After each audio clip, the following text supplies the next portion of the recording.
Okay, तो यहाँ हम लोग स्टार्ट करने वाले हैं आज electric current. Okay, electric current होता क्या है, कितने टाइप्स इसके होते हैं, ठीक है, और कुछ इसके फीचर्स के बारे में बात करेंगे। तो सबसे पहले हम बात करते हैं इलेक्ट्रिक करंट का। एक्चुअली इलेक्ट्रिक करंट क्या होता है ना, सिंपली फ्लो ऑफ चार्ज।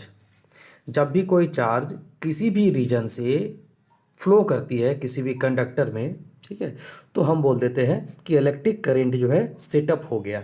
ठीक है, मतलब इलेक्ट्रिक करंट चालू हो गया। ठीक, तो यहाँ पे अगर कोई भी चीज़ मूव करेगी, कोई भी चीज़ अगर अपने मोशन में आएगी, तो उसमें क्या करते हैं हम लोग, उसको टाइम के रिस्पेक्ट में डिस्क्राइब करते हैं। ठीक है, तो इलेक्ट्रिक करंट को अगर हम लोग परफेक्टली डिस्क्राइब करें तो क्या हो जाएगा, देखो simply rate of flow of charge. Actually electric current में हम लोग क्या बोल देंगे, rate of flow of charge. Okay, here it is given the rate of flow of charge through any cross section। किसी भी क्रॉस सेक्शन से जब चार्ज मूव करती है, ठीक है, तो उसके रेट को हम लोग बोलते हैं इलेक्ट्रिक करंट। ओके, तो क्या हो जाएगा, rate of flow of charge through any cross section of a conductor is called electric current. Rate का मतलब described per unit time. Okay, mathematically अगर हम लोग इसको लिखना चाहें तो मैथमेटिकली हम लोग कुछ इस तरह से लिख सकते हैं। ठीक है, मैथमेटिकली अगर हम लोग लिखते हैं, सपोज दैट कि हमारे पास charge Q is the amount of charge, हमारे पास चार्ज का अमाउंट दिया हुआ है Q। ठीक है, और इस चार्ज को किसी क्रॉस सेक्शन एरिया से मूव करने में टोटल टाइम लगा T।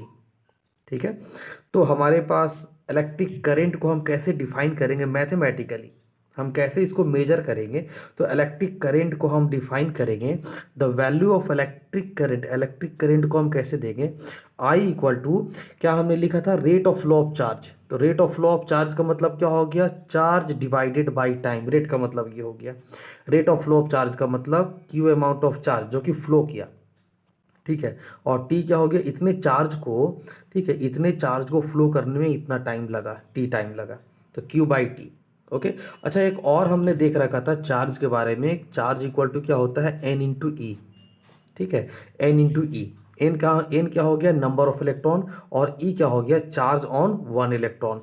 Q equal to n into e. तो हम इलेक्ट्रिक करंट को कुछ इस तरह से भी लिख सकते हैं इलेक्ट्रिक करंट को, I equal to Q by t. तो क्यू की जगह पर कितना हो गया, n into e by t. Okay, चलिए अब आगे अगर करंट के ऐसा यूनिट के बारे में बात करें तो भाई इसका, चूंकि ये फंडामेंटल 7 फंडामेंटल क्वांटिटी में से एक है, इसीलिए इसका एक अपना यूनिट है जो कि होता है एम्पियर, और इसका डायमेंशन जो है वो भी है कैपिटल ए। ठीक है, ये इसका डायमेंशन। अच्छा, अब अगर करंट के कुछ फीचर्स के बारे में बात करें हम लोग, ठीक है, करंट के कुछ फीचर्स के बारे में अगर हम लोग बात करते हैं तो क्या है हमारे पास, सबसे पहली बात करंट के डायरेक्शन में अगर हम लोग बात करें तो भाई direction of electric current is from positive to negative terminal. ये हमेशा याद रहे, करंट का जो डायरेक्शन है ये पॉजिटिव से नेगेटिव के डायरेक्शन में होता है। ठीक है, यहाँ पे हमने एक छोटा सा फिगर बना रखा है, सपोज कि हमारे पास एक कंडक्टर है। ठीक है, ये हो गया हमारा पॉजिटिव टर्मिनल, ये हमारा हो गया नेगेटिव टर्मिनल, और ये इलेक्ट्रॉन है। तो हम ये सभी जानते हैं कि अगर इधर पॉजिटिव और नेगेटिव है तो हमारा इलेक्ट्रॉन किधर मूव करेगा, हमारा इलेक्ट्रॉन पॉजिटिव डायरेक्शन में मूव करेगा। ठीक है, और हमारा जो इलेक्ट्रिक करंट का डायरेक्शन है, जो कि हो था क्या ना, कि एक्चुअली में इलेक्ट्रॉन प्रोटॉन के डिस्कवरी से पहले ही करंट के बारे में लोगों को जानकारी थी। ठीक है, और उस कंडीशन में लोगों ने इसका डायरेक्शन जो है पॉजिटिव से नेगेटिव की तरफ रखा, क्योंकि कोई भी चीज़ ज़्यादा से कम की तरफ मूव करती है। तो अगर हम प्लस और माइनस में अगर बात करें कि भाई कौन ज़्यादा है कौन कम है, तो सिंपली ये प्लस हमेशा ज़्यादा होता है, माइनस हमेशा कम होता है। तो करंट किधर मूव करेगा, ज़्यादा से कम की तरफ। तो ये डायरेक्शन करंट का अभी तक चलते आ रहा है, और इसीलिए हम लोग इसको बोलते हैं कन्वेंशनल डायरेक्शन ऑफ करंट। ठीक है, ये जो करंट का डायरेक्शन है पॉजिटिव से नेगेटिव की तरफ, ठीक है, पॉजिटिव से नेगेटिव की तरफ ये जो डायरेक्शन है उसको हम लोग बोलते हैं कन्वेंशनल डायरेक्शन ऑफ करंट, या फिर तो सिंपली हम जो बात करते हैं हम लोग, करंट का डायरेक्शन तो हमेशा पॉजिटिव से नेगेटिव की तरफ होता है। ठीक है, और ये जो डायरेक्शन है, ये जो डायरेक्शन है अपोजिट डायरेक्शन में, जिस डायरेक्शन में इलेक्ट्रॉन मूव करती है उसको बोलते हैं इलेक्ट्रॉनिक करंट, इलेक्ट्रॉनिक डायरेक्शन, ठीक है। चलिए, डायरेक्शन ऑफ इलेक्ट्रॉनिक करंट, ठीक है। तो इतना याद रखना है कि हमारा जो करंट का डायरेक्ट, दो बातें इसमें याद रखनी है कि हमारा जो करंट का डायरेक्शन होता है वो पॉजिटिव से नेगेटिव होता है। दूसरी बात कि हमारा जो इलेक्ट्रॉन का मूवमेंट है ये करंट के डायरेक्शन के ऑपोजिट मूव करता है। इलेक्ट्रॉन करंट के डायरेक्शन के ऑपोजिट मूव करता है। सिंपली ये माइनस में चार्ज है तो ये हमेशा प्लस की तरफ ही जाएगा, और हमारा जो करंट का डायरेक्शन है वो प्लस से माइनस की तरफ जाता है, पॉजिटिव से नेगेटिव टर्मिनल की तरफ, ठीक है। अच्छा, अब अगर बात करें हम लोग करंट, यहाँ देखिए सिंपली पोटेंशियल डिफरेंस, हालांकि अभी हम लोगों ने पोटेंशियल डिफरेंस के बारे में नहीं पढ़ा है, आगे पढ़ेंगे, ठीक है। पोटेंशियल डिफरेंस, ठीक है। Potential difference between two terminal of a conductor creates current, ठीक है। करंट जो क्रिएट होता है, सिंपली पोटेंशियल डिफरेंस अगर है तो करंट मूव करेगा, and if the potential difference is zero then the current will not flow. हम जो पॉजिटिव और नेगेटिव से कनेक्ट करते हैं, एक तरफ पॉजिटिव एक तरफ नेगेटिव, तो ये हो गया ज़्यादा अमाउंट चार्ज का और ये कम अमाउंट हो गया, तो ये हो गया एक डिफरेंस क्रिएट होता है दोनों के बीच में, तब ये करंट मूव करेगा, ठीक है। और अगर देखा जाए करंट के रीजन के बारे में, तो हमारे पास see under the effect of electric current, ठीक है, under the effect of external electric field, ठीक है। जब भी कोई एक्सटर्नल इलेक्ट्रिक फील्ड सेटअप होता है तब क्या होता है, वैलेंस इलेक्ट्रॉन मूव करना स्टार्ट करता है। अब जरा से यहाँ पे इसको फिगर से समझते हैं। सपोज दैट कि ये दो प्लेट है, एक है पॉजिटिव, ठीक है, यहाँ पे दे रखा है, एक है नेगेटिव। तो जब भी आप पॉजिटिव और नेगेटिव प्लेट को एक दूसरे के सामने लाते हैं तो उन दोनों के बीच में एक इलेक्ट्रिक फील्ड सेटअप होता है। ये इलेक्ट्रिक फील्ड सेटअप हो गया, ठीक है। हमेशा याद रहे कि इलेक्ट्रिक फील्ड का जो डायरेक्शन होता है, चूंकि ये वेक्टर क्वांटिटी है इलेक्ट्रिक फील्ड, और इलेक्ट्रिक फील्ड का जो डायरेक्शन होता है वो हमेशा प्लस से माइनस की तरफ होता है, ठीक है। और अभी हमने बता रखा था कि हमारा जो करंट का डायरेक्शन है वो भी प्लस से माइनस की तरफ होता है। इसका मतलब कि हमारा जो इलेक्ट्रिक फील्ड और करंट का डायरेक्शन है वो सेम है, ठीक है। अच्छा, अब जब भी एक इलेक्ट्रिक फील्ड सेटअप होगा, ये हो गया external electric field, capital E से रिप्रेजेंट करते हैं, और यहाँ पे कोई हमारे पास इलेक्ट्रॉन है, तो जैसे ही इलेक्ट्रिक फील्ड सेटअप होगा, मतलब प्लस और माइनस के बीच में किसी इलेक्ट्रॉन को रखेंगे तो इस पर क्या होगा ना, एक फोर्स काम करता है, ठीक है।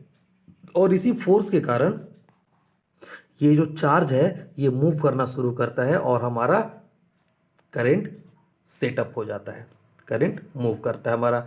जैसे ही ये इलेक्ट्रॉन मूव करना शुरू करेगा इसके अपोजिट डायरेक्शन में करंट मूव करना शुरू कर जाएगा, ठीक है। चलिए, तो ये हमारे पास हो गया कि भाई दो रीजन हमारे पास हैं, इलेक्ट्रिक फील्ड सेटअप होना और पोटेंशियल डिफरेंस। और दूसरी सबसे बड़ी बात, चूंकि अभी तक हम लोगों ने देखा करंट का डायरेक्शन पॉजिटिव से नेगेटिव की तरफ है ना, पॉजिटिव से नेगेटिव की तरफ करंट का डायरेक्शन है, मतलब करंट के पास कोई ना कोई डायरेक्शन है। फिर भी करंट एक स्केलर क्वांटिटी है, क्योंकि करंट जो है वेक्टर एडिशन को फॉलो नहीं करता है। आप करंट वायर को किसी भी डायरेक्शन में रखिए, करंट की क्वांटिटी पर कोई इफेक्ट नहीं पड़ेगा, इसीलिए जो है करंट एक स्केलर क्वांटिटी है, ठीक है।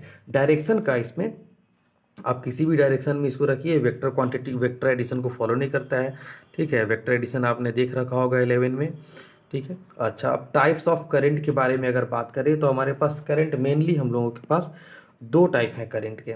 पहला हमारे पास हो गया क्या, डीसी करंट, ठीक है, डीसी करंट। अब डीसी करंट में क्या है, इसका जो मैग्नीट्यूड और डायरेक्शन है ये कभी चेंज नहीं होता है, do not changes with time, ठीक है। और दूसरी बात, कुछ एग्जांपल हमने यहाँ दे रखा है, जैसे सेल हो गया, बैटरी हो गया। बैटरी मालूम होगा, ग्रुप ऑफ सेल, जब बहुत सारे सेल को मिक्स कर देते हैं, कंबाइन कर देते हैं तो हमारा बैटरी फॉर्म होता है, ठीक है। डीसी जनरेटर हो गया, ये सारे के सारे क्या हैं, डायरेक्ट करंट के सोर्स हैं, ठीक है। और अल्टरनेटिंग करंट क्या है, इसका जो मैग्नीट्यूड होता है वो चेंज होता है कंटिन्यूअसली, और जो डायरेक्शन है वो भी पीरियोडिकली चेंज होता है, एक डेफिनेट इंटरवल ऑफ टाइम के बाद चेंज होता है। इसके एग्जांपल में हमने दे रखा है एसी जनरेटर, ठीक है। एसी जनरेटर जो है एक एग्जांपल है सोर्स ऑफ अल्टरनेटिंग करंट का। और ये भी यहाँ पे है, एक चीज़ ध्यान रखना है कि इलेक्ट्रोप्लेटिंग में हम लोग डीसी करंट यूज करते हैं, एसी करंट नहीं यूज करते हैं, ठीक है। चलिए, अब आगे देखते हैं। हमारे पास यहाँ पे दो टॉपिक हमने दे रखा है जिससे काफ़ी क्वेश्चन पूछे जाते हैं आपके कॉम्पिटिटिव एग्जाम में, ठीक है। एवरेज करंट और इंस्टेंटेनियस करंट, ये दो टॉपिक, दो पॉइंट हम लोग देखने वाले हैं। कभी कभी क्या होता है ना कि करंट ऐसा होता है कि कोई ज़रूरी नहीं है कि किसी भी सोर्स से आपको जो करंट मिल रहा है वो कांस्टेंट तरीके से मिल रहा है। कभी कभी करंट क्या होता है, जैसे आपको वोल्टेज फ्लक्चुएट करना, कभी करंट ज़्यादा आ रहा है कभी कम, मतलब समझ लो कि वेरिएबल तरीके से करंट अगर आपके पास आ रही है, उस कंडीशन में हम लोग इसके दो कंडीशन को बात करते हैं, क्वांटिटी को। एक है हमारे पास एवरेज करंट और दूसरा इंस्टेंटेनियस। तो एवरेज करंट हमारे पास क्या है, एवरेज करंट को हम लोग सिंपली रिप्रेजेंट करते हैं डेल्टा आई से। ठीक है, average current equal to delta Q by delta T. इसको हम लोग सिंपली लिखते हैं final charge minus initial charge by final time minus initial time. ये जो है हमारा मैथमेटिकल फॉर्मूलेशन है एवरेज करंट का। और ये कब होता है, जब वेरिएबल करंट फ्लो करता है और हमें उस वेरिएबल करंट में किसी दो टाइम इंटरवल के बीच एवरेज करंट को निकालना होता है। ठीक है, ये हमारे पास एवरेज। तो एवरेज याद रखना है कि एवरेज करंट के लिए हमारे पास दो टाइम इंटरवल दिए हुए रहेंगे। ठीक है, नेक्स्ट हमारे पास है इंस्टेंटेनियस। अब इंस्टेंटेनियस क्या हो गया ना, इंस्टेंटेनियस का मतलब हो गया amount of current for very small interval of time. ठीक है, बहुत ही छोटे समय के लिए जब हम लोग करंट को मेजर करते हैं तो हम उसको इंस्टेंटेनियस करंट की कैटेगरी में मेजर करते हैं। ठीक है, यहाँ पे देखिए डेल्टा टी अभी हमने जो दे रखा है ये इतना छोटा होता है कि डेल्टा टी जो है टेंस टू जीरो, मतलब लगभग में जीरो के आसपास, बहुत ही कम समय के लिए। ठीक है, तो हमारे पास इंस्टेंटेनियस करंट को कैसे हम कैलकुलेट करते हैं, D I equal to D Q by T T. ठीक है, ये जो वैल्यू हमारे पास है ये इंस्टेंटेनियस करंट है, मतलब बहुत ही छोटे इंटरवल के लिए। तो याद रहे एवरेज करंट में क्या होता है, हमारे पास दो टाइम इंटरवल दिए रहते हैं और इंस्टेंटेनियस के लिए हमारे पास बहुत ही टाइम का छोटा सा हिस्सा दिया हुआ रहता है, जिसको हम लोग बोलते हैं एक छोटा सा इंस्टेंस दिया हुआ है। ठीक है, इस पे हमने एक छोटा सा क्वेश्चन दे रखा है हमारे पास इंस्टेंटेनियस और एवरेज के लिए। सपोज दैट कि हमारे पास एक चार्ज है, amount of charge depends on T, time पे डिपेंड करता है और ये इस तरीके से। ठीक है, वेरिएबल कंडीशन में, नॉट कांस्टेंट। हमारे पास निकालना है average time, average current between T equal to zero to T equal to three. ठीक है, हमारे पास टी इक्वल मतलब इनिशियल कंडीशन से 3 सेकेंड तक टोटल करंट कितना है। ठीक है, जिसको हम लोग एवरेज करंट बोलते हैं। चूंकि ये कोई कांस्टेंट करंट तो है नहीं, तो हम तो एवरेज करंट ही निकालेंगे। ठीक है, और सेकंड इसी में इंस्टेंटेनियस करंट भी निकालना है। ठीक है, at T equal to 3 second. ठीक है, चलिए अब ज़रा देखते हैं। तो हमारे पास एवरेज करंट का फॉर्मूला क्या था, हमारे पास एवरेज करंट का फॉर्मूला था क्यू एफ। ये हमारे पास एवरेज करंट का फॉर्मूला था Q f minus Q i, that means final charge minus initial charge, initial amount of charge, और final time minus initial time.